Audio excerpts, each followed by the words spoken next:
सभी को राम राम। आज पहले चरण का मतदान हो रहा है। ये लोकतंत्र के सबसे बड़ा उत्सव का एक बहुत बड़ा दिन है। मेरा सभी मतदाताओं से अनुरोध है, संविधान से मिले इस अधिकार का उपयोग जरूर करें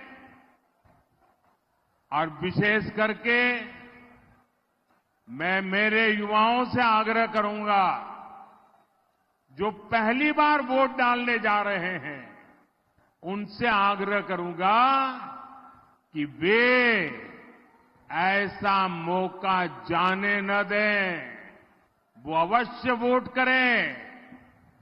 साथियों, हमारा अमरोहा कोई साधारण जगह नहीं है। मां गंगा के तट पर स्थित ये धरती भगवान श्री कृष्ण के श्री चरणों की साक्षी रही है।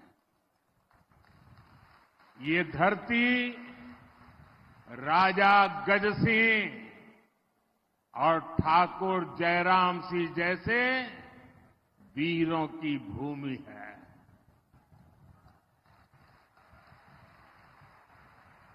और मुझे अभी अमरोहा की एक और पहचान ढोलक दिया गया और यहां के ढोलक की थाप दूर दूर तक गूंजती है।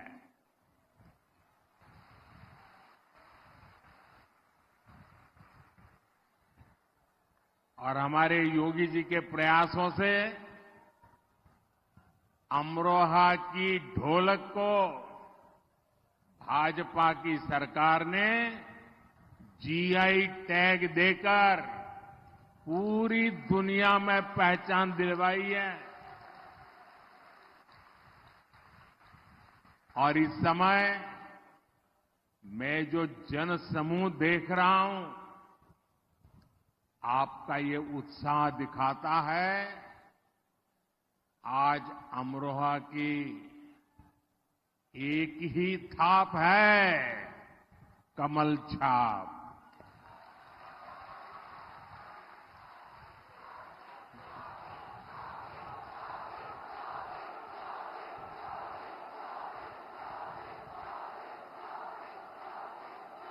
और अमरोहा का एक ही स्वर है, फिर एक बार,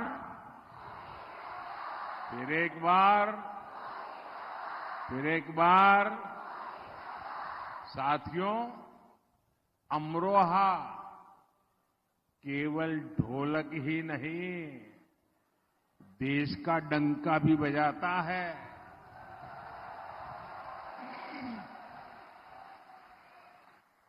क्रिकेट वर्ल्ड कप में भाई मोहम्मद शामी ने जो कमाल किया, वो पूरी दुनिया ने देखा है।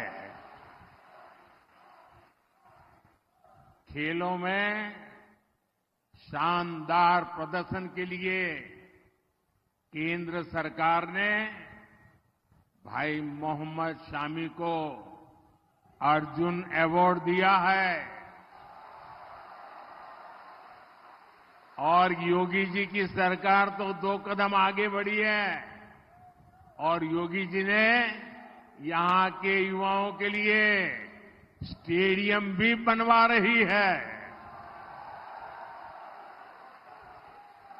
मैं अमरोहा के लोगों को इसकी बहुत बहुत बधाई देता हूं। साथियों, 2024 का लोकसभा चुनाव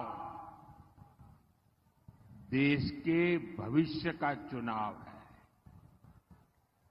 इस चुनाव में आपका एक एक वोट भारत के भाग्य को सुनिश्चित करने वाला है।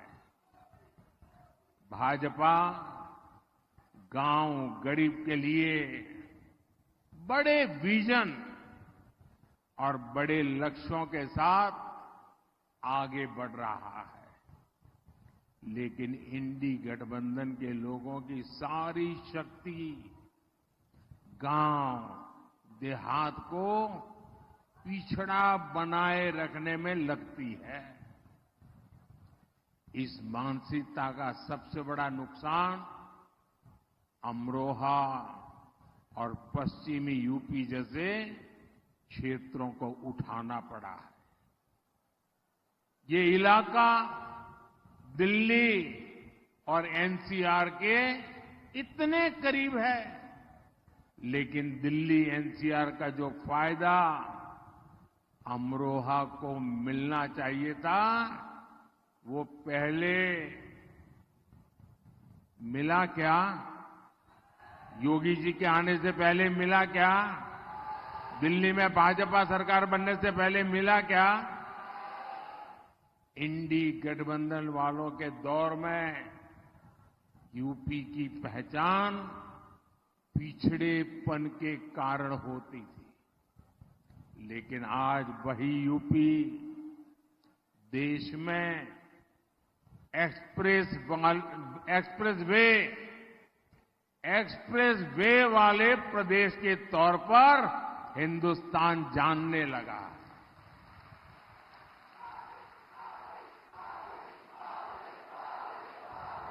आज यूपी में सबसे ज्यादा अंतर्राष्ट्रीय हवाई अड्डे हैं। अमरोहा और गजरौला के रेलवे स्टेशनों को आधुनिक बनाया जा रहा है। हर रूट पर वंदे भारत जैसी ट्रेनों का विस्तार हो रहा है।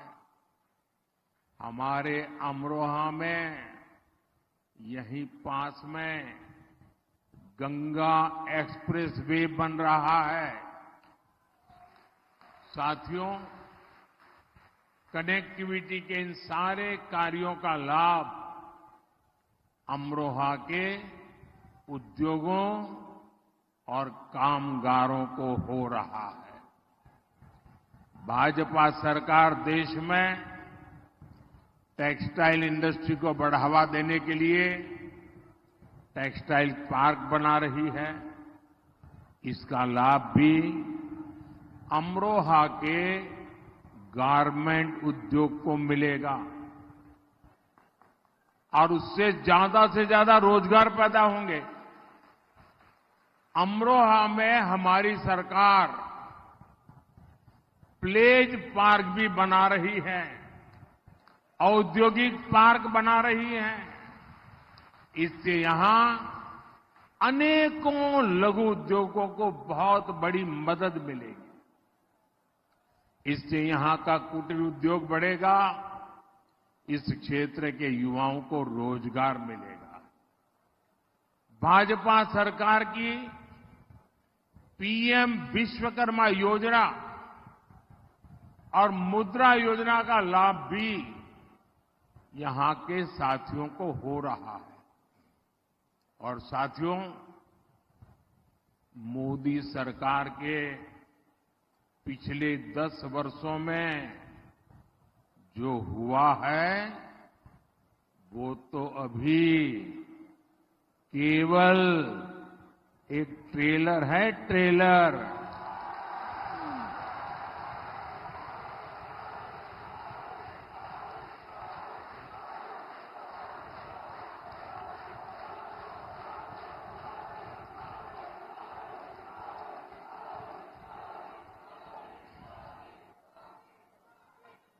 अभी तो हमें यूपी को, देश को बहुत आगे लेकर जाना है।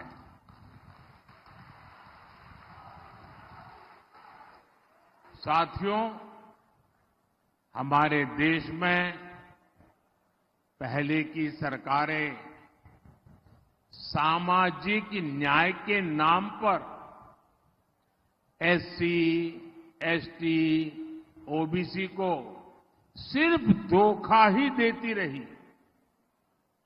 जो सपना ज्योतिबा फुले जी का था, जो सपना बाबा साहब आंबेडकर का था, जो सपना चौधरी चरण सिंह जी का था, सामाजिक न्याय का वो सपना जब से आपने मोदी को सेवा करने का मौका दिया है, वो सपना पूरा करने के लिए दिन रात काम कर रहा है।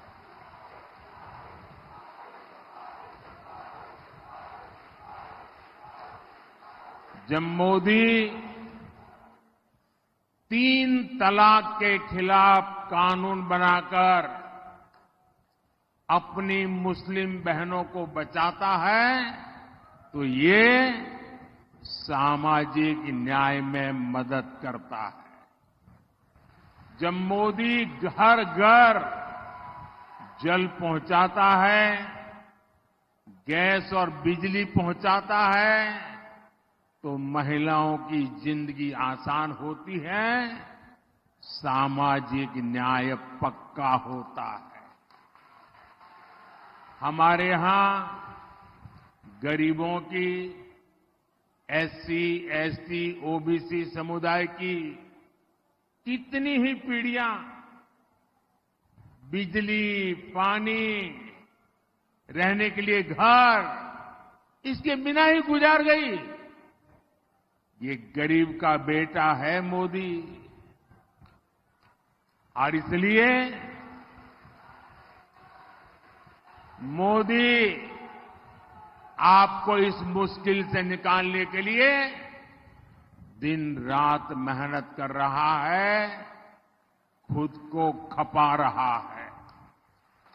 भाजपा सरकार ने 10 साल में जो 4 करोड़ पक्के घर गरीबों के लिए बनवाए हैं, उसके बहुत बड़े लाभार्थी एससी, एसटी, ओबीसी है। अब तो भाजपा ने अपने मैनिफेस्टो में देश में 3 करोड़ और नए घर बनाने की घोषणा की है। यहां भी हर बेघर को पक्का घर मिलेगा, ये मोदी की गारंटी है।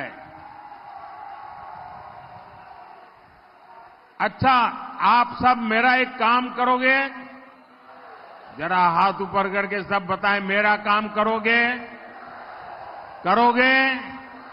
देखिए, जब आप चुनाव प्रचार में गांवों में जाएंगे, मोहल्लों में जाएंगे, और हो सकता है उस गांव में 2-4 लोग ऐसे मिल जाएं जिनको अभी घर न पहुंचा हो, नल से जल न पहुंचा हो, गैस कनेक्शन न पहुंचा हो। इतना सारा किया है, लेकिन अगर कोई छूट गया हो तो आप मेरी तरफ से पूरे विश्वास के साथ, आप ही मेरे लिए मोदी हैं,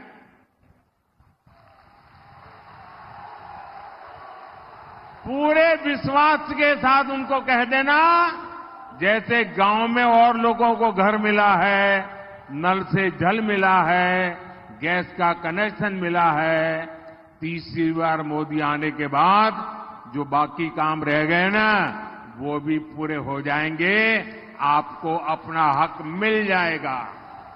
ये बताओगे? घर घर जाके बताओगे? साथियों, अमरोहा और पश्चिमी यूपी का एक क्षेत्र अपने मेहनती किसानों की वजह से भी जाना जाता है।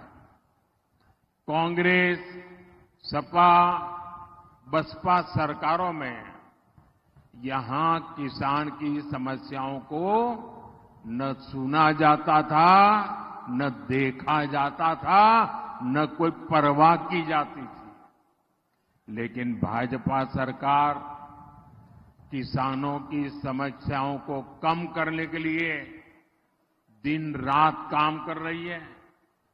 अमरोहा के किसानों को पीएम किसान सम्मान निधि के करीब 600 करोड़ रुपए इसी अमरोहा में मिले हैं।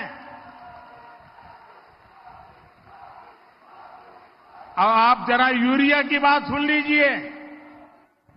ये जो यूरिया है ना, हर किसान को जरूरत पड़ती है। ये यूरिया की जो बोरी है, वो एक बोरी अमेरिका में 3,000 रुपये में मिलती है। कितने में मिलती है? कितने में मिलती है? अमेरिका में कितने में मिलती है? 3,000 रुपया।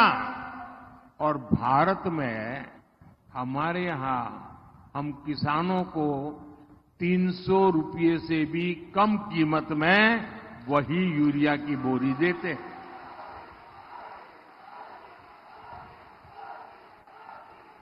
और जिन लोगों ने सपा बसपा कांग्रेस की सरकारें देखी हैं, वो जरा योगी जी के सरकार के काम को देख लें। योगी जी ने गन्ना किसानों की सबसे ज्यादा चिंता की। योगी जी ने अभी अभी गन्ना के मूल्यों में भी बहुत बड़ी बढ़ोतरी की है। अमरोहा के गन्ना किसान कभी नहीं भूल सकते कि पहले उन्हें भुगतान के लिए कितना परेशान किया जाता था। लेकिन आज प्रदेश में गन्ने की रिकॉर्ड खरीदी के साथ रिकॉर्ड भुगतान हो रहा है। जब सपा की सरकार थी तो अमरोहा के गन्ना किसानों को साल में औसतन सिर्फ 500 करोड़ रुपए का भुगतान होता था। जबकि योगी जी की सरकार में यहां हर साल करीब 1,500 करोड़ रुपए का भुगतान गन्ना किसानों को हुआ है। एक समय था जब यूपी में धड़ाधड़ चीनी मिलें बंद हो रही थी, जबकि हम हसनपुर शुगर मिल की क्षमता 2 गुनी करने पर काम कर रहे हैं। यहां अमरोहा में इथेनॉल का प्लांट भी लगाया है। अमरोहा के आम का स्वाद भी किसानों के लिए समृद्धि लाए। हमारी सरकार इसके लिए भी काम कर रही है। आम की प्रोसेसिंग के लिए यहां मैंगो पैक हाउस का निर्माण किया गया है। भाइयों बहनों, भाजपा सरकार के इन प्रयासों के बीच यूपी में एक बार फिर 2 शहजादों की जोड़ी, उनकी फिल्म का शूटिंग चल रहा है आजकल।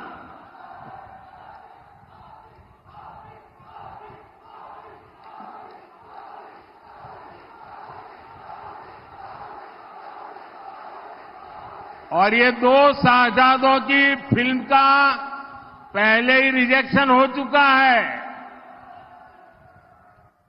हर बार ये लोग परिवारवाद, भ्रष्टाचार और तुष्टीकरण की टोकरी उठाकर यूपी की जनता से वोट मांगने निकल पड़ते हैं। अपने इस अभियान में ये लोग हमारी आस्था पर हमला करने का कोई मौका नहीं छोड़ते। आप याद करिए, इनकी सरकार को यहां के पवित्र तिगरी मेले से कितनी दिक्कत थी। टिगरी मेले में भी रुकावट डालते थे। यहां जो कांग्रेस के प्रत्याशी हैं, उन्हें तो भारत माता की जय बोलने तक में आपत्ति थी। जिसको भारत माता की जय मंजूर नहीं, वो भारत की संसद में शोभा देता है क्या? ऐसे व्यक्ति को भारत की संसद में प्रवेश मिलना चाहिए क्या? अयोध्या में राम मंदिर बना तो ये सपा कांग्रेस दोनों पार्टियों ने प्राण प्रतिष्ठा का निमंत्रण ठुकरा दिया। आप कल्पना कर सकते हैं